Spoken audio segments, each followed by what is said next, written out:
ট্রিং ছট, ওম ring ট্রিং ছট, ওম ring ট্রিং ছট। আগুন জল, আগুন জল, আগুন জ্বলে ওঠ। হুজুর, আপনি কি করছেন বলুন তো? কেন দেখতে পাচ্ছিস না যজ্ঞ করছি? যজ্ঞ করছেন? আগুন কোথায়? এখনো অবধি তো আগুনের শিখা অবধি দেখলাম না। দেখবি দেখবি, খুব শীঘ্রই দেখবি। এ কোনো সাধারণ যজ্ঞ নয় রে, এক মহাযজ্ঞ। হ্যাঁ, কত মহান কাজই তো দেখলাম আপনার, একটাও তো ধোপে টিকলো না। এটাও মনে হয় টিকবে না। চুপ কর, চুপ কর তুই। আমাকে যজ্ঞ করতে দে। ওম রিং ট্রিং ছট, ওম রিং ট্রিং ছট, ওম রিং ট্রিং ছট। আগুন জল, আগুন জল, আগুন জল। এভাবে হবে না মনে হচ্ছে হুজুর, আপনি বৃথাই চেষ্টা করছেন। ও আগুন আর জ্বলবে না। জ্বলবে জ্বলবে, আলবাত জ্বলবে। ওম রিং ট্রিং ছট, ওম রিং ট্রিং ছট, ওম রিং ট্রিং ছট। জ্বলে ওঠ আগুন, আগুন জল, আগুন জল। লাভ নেই হুজুর, আগুন জ্বলার হলে এমনিতেই জ্বলে যেত। আপনাকে এত বেগ পেতে হতো না। বেশি বেগ দিতে যাবেন না হুজুর, প্রকৃতির বেগ এসে গেলে মুশকিল। তখন কল ঘরে গিয়ে বাকি যজ্ঞ সারতে হবে। তুই কি মুখটা একটু বন্ধ রাখতে পারিস না মামেক? এরপর যদি আর একটাও কথা বলেছিস তাহলে দেখ তোকে আমি কি করি। তোকে কিন্তু খুব কঠিন শাস্তি দেব, এই বলে রাখলাম। আহ, চড়ছেন কেন হুজুর? ওই জন্যই বলে সত্যি কথার কোনো দাম নেই। ওম রিং ট্রিং ছট, ওম রিং ট্রিং ছট, ওম রিং ট্রিং ছট। আগুন জল, আগুন জল, আগুন জল।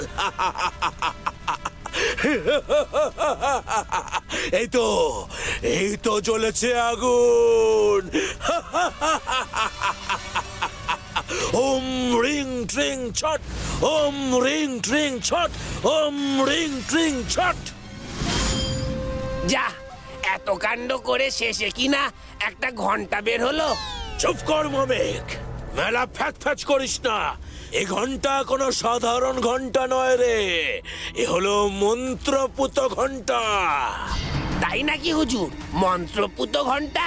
সে আবার কি? হ্যাঁ রে মামেক, এই ঘন্টার ধ্বনি যে শোনে সে সম্পূর্ণ বশীভূত হয়ে যায়। সে তখন পুরোপুরি আমার বশে চলে আসে। তাই নাকি হুজুর? ঘন্টার আওয়াজ শুনে লোকে আপনার বসে চলে আসবে? না না, এ আমার বিশ্বাস হচ্ছে না কিছুতেই। বিশ্বাস হচ্ছে না? দেখবি, দেখাবো তোকে এর কারামতি। দেখ তবে মামিক, তুই একটা বাঁদর, বাঁদরের মতো লাফা লাফা লাফা লাফা। এ, এ, এ, এ, এ, এ, এ, এ। মামিক, এবার তুই একটা কুকুর হয়ে যা।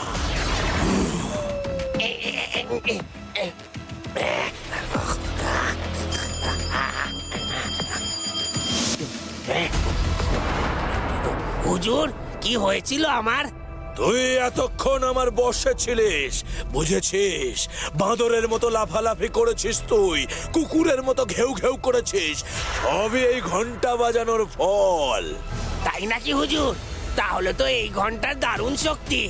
তুই এই ঘন্টা নিয়ে কৈলাসপুরে যা। সেখানে গিয়ে এই ঘন্টা বাজিয়ে সবাইকে বশ করে নিবি। কৈলাসপুরের সমস্ত সৈন্যদের বশ করে নিতে হবে। তারপর তাদের রাজার বিরুদ্ধে বিদ্রোহী করে তুলতে হবে।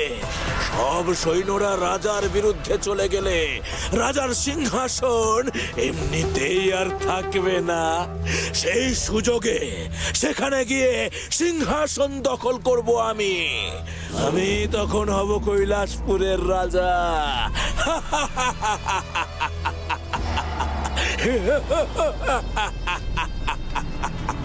না না হুজুর, আমি কৈলাসপুরে যাব না। আমি ওখানে গেলে ভোলা আমাকে আবার মারবে। মারবে না, মারবে না। এই ঘন্টার আওয়াজ শুনে ভোলা নিজেও বসে চলে আসবে। এই নে, এটা পড়ে নে। আর এই আংটিটা রাখ। এই আংটিটা তুই যখনই ঘষবি তুই সম্পূর্ণ একটা মানুষের রূপ ধারণ করবি। সেই মানুষের ছদ্মবেশে তুই সবাইকে বশ করবি, বুঝলি? যা তুই এখন কৈলাসপুরে যা। যথাজ্ঞা হুজুর।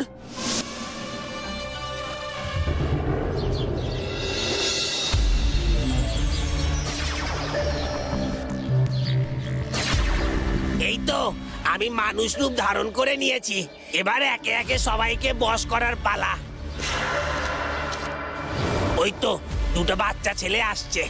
তাড়াতাড়ি চল, আমাদের খেলতে যেতে হবে তো। আজকে অনেক দেরি হয়ে গেছে। ভোলারা মনে হয় এসে পড়েছে এতক্ষণে। হ্যাঁ হ্যাঁ চল, আজকে খুব মজা করব। এই দুটো বাচ্চার উপর পরীক্ষা করে দেখা যাক। দেখি তো এরা কেমন বসে আসে।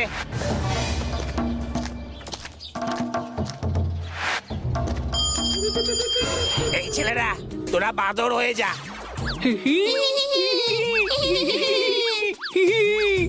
বাহ বাহ বাহ বাহ বাহ, এই তো কাজ করেছে ঘন্টার জাদু। এই তো বাচ্চাগুলো বাঁদরের মতো হাবভাব করছে। ভালো ভালো, খুব ভালো। দেখি আর কি কি কাণ্ড করে ওরা।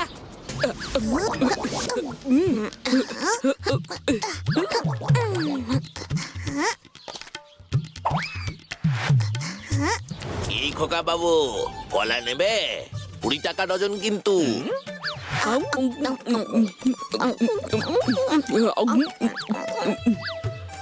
আরে ও খোকা বাবুরা, এমনি করে কেউ কলা খায়? একটু ধীরে সুস্থে খাও। তোমরা তো বাঁদরের মতো করছো দেখছি। আমরা তো বাঁদরই। আমরা বাঁদর। আরে খোকা বাবুরা তো খুব মজার কথা বলে। আরে আরে ও খোকা বাবুরা, আরে পয়সা তো দিয়ে যাও। আরে সব কলা তো খেয়ে একেবারে সাফ করে দিলে গো। আরে একটা পয়সাও দিয়ে গেলে না। আরে ও খোকা বাবুরা, শুনে যাও। হায় হায় হায় হায়, এবার কি ক্ষতি হয়ে গেল? আজকে সারা দিন আমি কি বেচবো তাহলে? হায় হায় হায় হায়।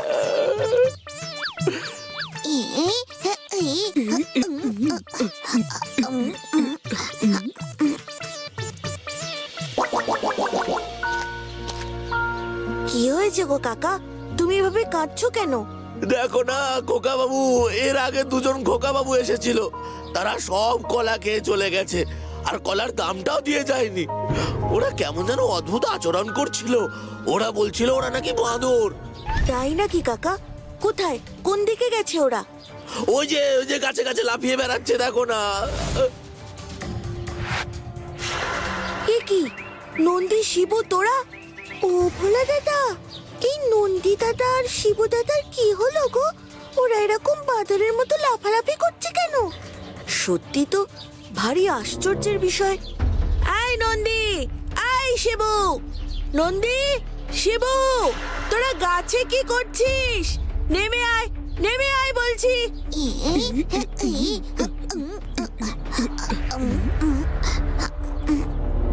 ভোলা দাদা, ওরা এরকম পাগলামি কেন করছে বলো তো?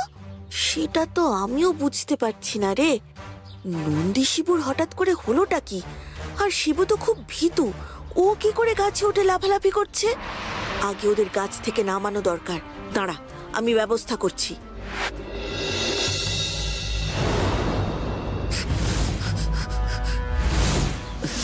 আয় আয়, ফল খাবি আয়। এই নে ফল, আয় আয় আয় আয় আয়। আয় আয়, ফল খাবি আয়। এই নে ফল, আয় আয় আয় আয় আয়।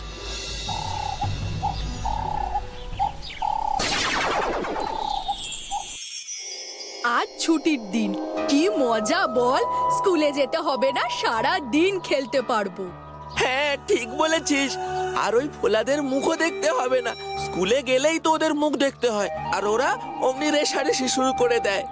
ওই তো ওখানে দুটো বাচ্চা ছেলে বসে আছে। এবার ওদের বসে আনার চেষ্টা করি। দেখি তো এই ঘন্টা কেমন কাজ করে। তোরা ষাঁড় হয়ে যা, ষাঁড় হয়ে সবাইকে গুতো।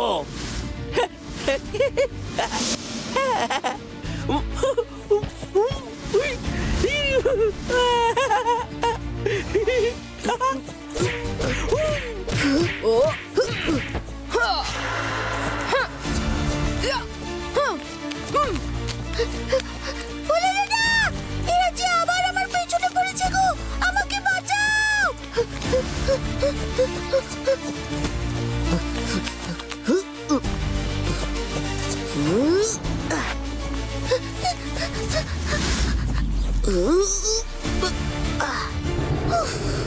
বাবারে, ভোলা দাদা, তুমি আমাকে বাঁচালে, নইলে আমার রাজ্যে কি হতো? কিন্তু আজ এসব কি হচ্ছে বলতো বকুল? একদিকে শিবনন্দী, অন্যদিকে নটবিলাস, সবাই এরকম অদ্ভুত আচরণ কেন করছে আজ? এদের কাউকে দেখেই তো সুস্থ বলে মনে হচ্ছে না। হ্যাঁ ভোলা দাদা, ঠিক বলেছ। নট দাদা, বিলাস দাদা দুষ্টু, কিন্তু এরকম পাগলামি তো আগে কোনো দিনও করেনি।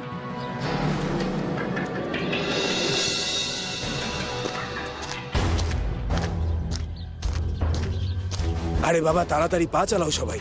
রাজামশাইয়ের যাত্রার সময় হয়ে এলো। এতক্ষণে বোধহয় তিনি যাত্রার জন্য তৈরিও হয়ে গেছেন। সেনাপতি মশাই, আর কত দূর? পথ তো শেষই হচ্ছে না। বেশি দূর নয়, ওই পাশের রাজ্য মল্লারপুরে। ওখানকার রাজার বাড়িতে মহারাজের আজ আমন্ত্রণ আছে। এ কি, তুমি কে? পথের মাঝে দাঁড়িয়ে এইভাবে ঘন্টা দোলাচ্ছ যে? আমি কে তা একটু পরেই বুঝবেন। এবার বলো দেখি, তোমরা কে? আমরা আপনার দাস। আপনি যা বলবেন আমি তাই করব। বাহ বাবা বাবা বাবা বাহ, গুরুদেবের দয়ায় এক দাসেরও আজ কাজ হলো। শোনো, যাও এবার নিজের রাজ্যের রাজা ওই রাজা নরেন্দ্রকে বন্দি করে সিংহাসনচ্যুত করো। যথাজ্ঞা প্রভু।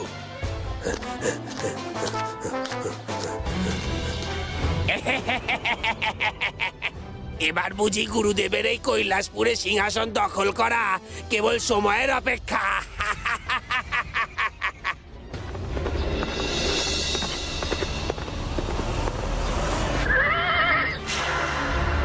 এ কি, কি হলো?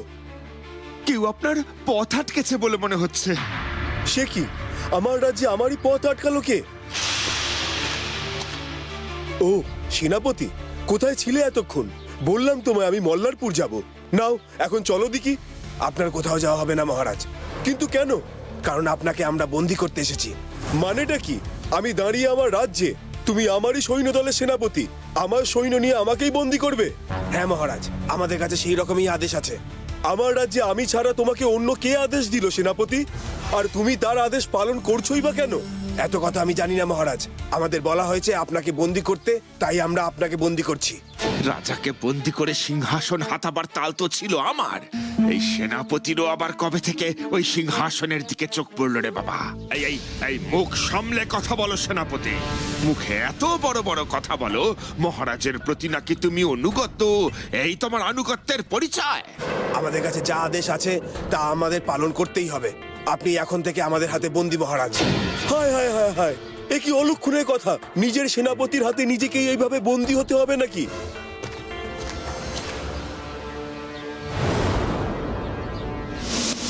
কি ব্যাপার মহারাজ, কোনো সমস্যা?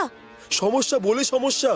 এই দেখো ভোলা, চেয়ে দেখো, আমার সেনাপতি আমাকেই বন্দি করতে চাইছে। সে কি? কিন্তু কেন সেনাপতি মশাই, এমন কাজ আপনি করতে চাইছেন কেন? আপনাকে তো আমি রাজদরবারে সব থেকে বেশি নির্লোভ মানুষ বলেই জানতাম, কিন্তু সেই আপনিও কি না? আমি এখন তোমাদের কারুর কথা শুনতে চাই না। আমার কাছে যা আদেশ আছে আমাকে তা করতেই হবে। সৈন্যগণ, মহারাজ নরেন্দ্রকে বন্দি করো। খবরদার, মহারাজকে বন্দি করতে হলে সবার আগে তোমাদেরকে আমার মুখোমুখি হতে হবে।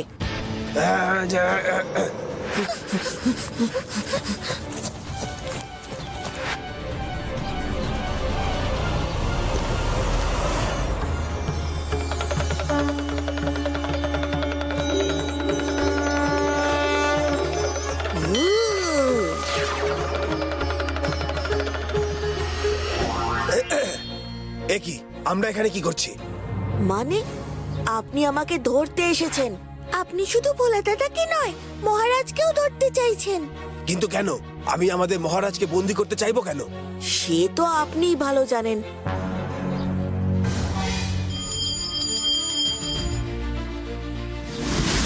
বুঝেছি, ওই লোকটার হাতে থাকা ওই ঘন্টার আওয়াজ শুনেই। কোন লোকটার কথা বলছেন আপনি? জানি না, আমরা রাস্তা দিয়ে আসছিলাম, তখনই ওই লোকটা আমাদের সামনে এসে তার ঘন্টা বাজায়, আর তারপরেই আমরা সব।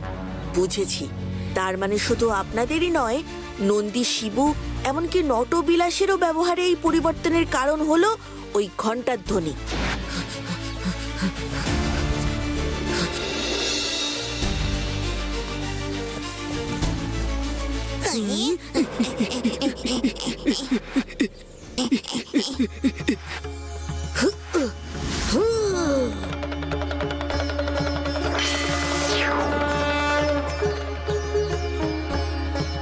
কি আমরা এই ঘরে বন্দি কেন? আরে ভোলা, তুই ওই উঁচুতে উঠে আজ ডুগডুগি বাজাচ্ছিস কেন? যাক বাবা, ভোলা দাদা, এদের মনে হয় বশ ছেড়েছে। বাঁদর থেকে এরা মানুষ হয়েছে। কি বললি? আমরা বাঁদর? আমি কেন বলবো? তোমরা নিজেরাই তো সারা গ্রামে রটিয়ে বেরিয়েছো যে তোমরা বাঁদর। তারপর তাদের মতোই আচরণ করছিলে। এই মেরেছে, আমরা নিজেদের বাঁদর বলেছি, কিন্তু কেন?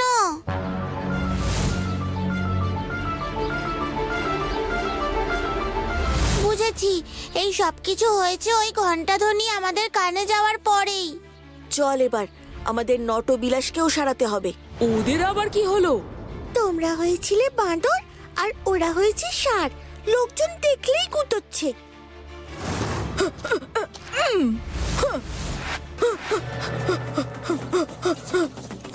বাঁচাও, বাঁচাও, নটবিলাস খেপে গেছে, আমাকে ওদের হাত থেকে বাঁচাও।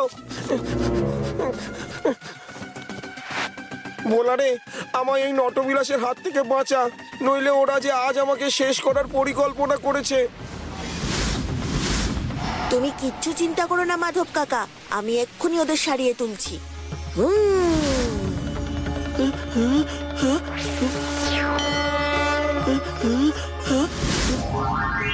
এ কি, আমরা এখানে কি করছি বিলাস? আমি কি জানি, আমিও তো তাই ভাবছি। হতভাগা, আমাকে মেরে ফেলার তাল করছিলিস তোরা। এই বুড়ো হাড়ে গোটা গা দৌড়ে বেরিয়েছি তোদের কারণে। কিন্তু কেন? কারণ তুই আর বিলাস ষাঁড় হয়ে মাধব কাকাকে গুঁতোতে যাচ্ছিলি। খবরদার নন্দী, আমাদের নামে উল্টো পাল্টা রটাবি না। ও কি রটাবে? হ্যাঁ, তার আগে আমি নিজেই আজ তোদের নামে পণ্ডিত মশাইয়ের কাছে নালিশ করব। তোদের এত বড় সাহস, আমাকে দৌড় করাস? না না মাধব কাকা, ওদের তুমি কিছু বলো না, ওরা সজ্ঞানে এই কাজ করেনি গো। সে কি রে, আমরা সজ্ঞানে করিনি তা তো বুঝলাম, কিন্তু কেন করছিলাম তা তো বুঝলাম না। কারণ তোমরা বশ হয়েছিলে। কার? সে তো তোরাই ভালো বলতে পারবি। বলতো, তোদের জ্ঞান থাকাকালীন তোরা কোনো ঘন্টার ধ্বনি শুনেছিলি কিনা? হ্যাঁ, হ্যাঁ তো শুনেছি তো। ওই জন্যই তোদের এই হাল। যত নষ্টের গোড়া ওই ঘন্টা বাজানো লোকটা। ঠিক বলেছিস শিবু, এবার ওই লোকটাকে শাস্তি দেওয়ার পালা। কিন্তু ওর সামনে গেলে ও তো আবার আমাদের বশে করবে। যাতে না করে এবার সেই ব্যবস্থাই করব। চল আমার সঙ্গে।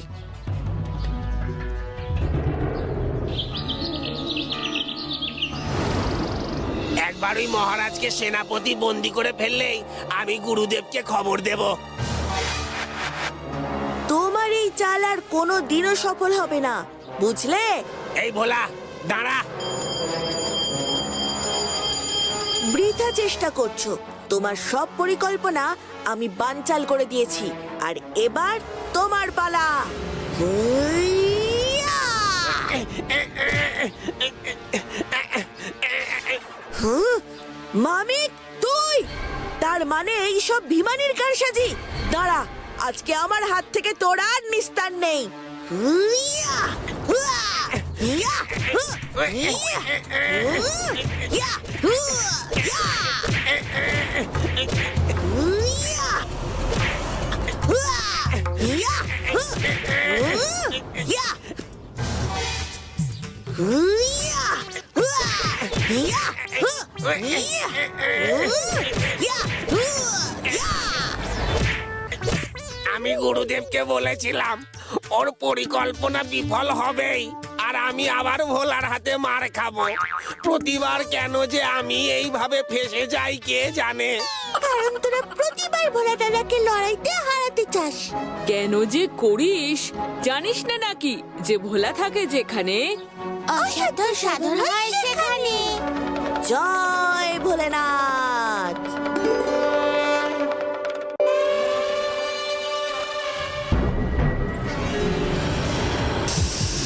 না,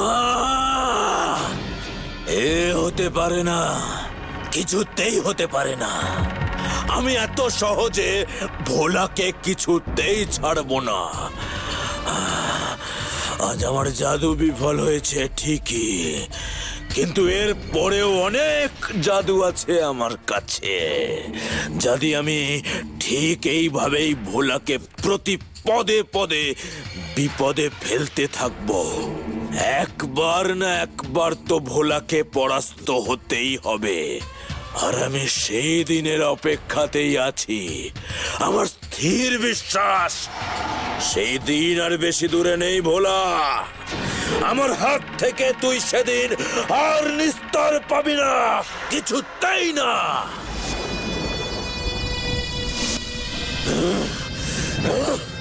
মা, মা, এবারেও আমি হেরে গেলাম। মা, মা গো, মা, তাহলে পুজো করে আমার কি লাভ?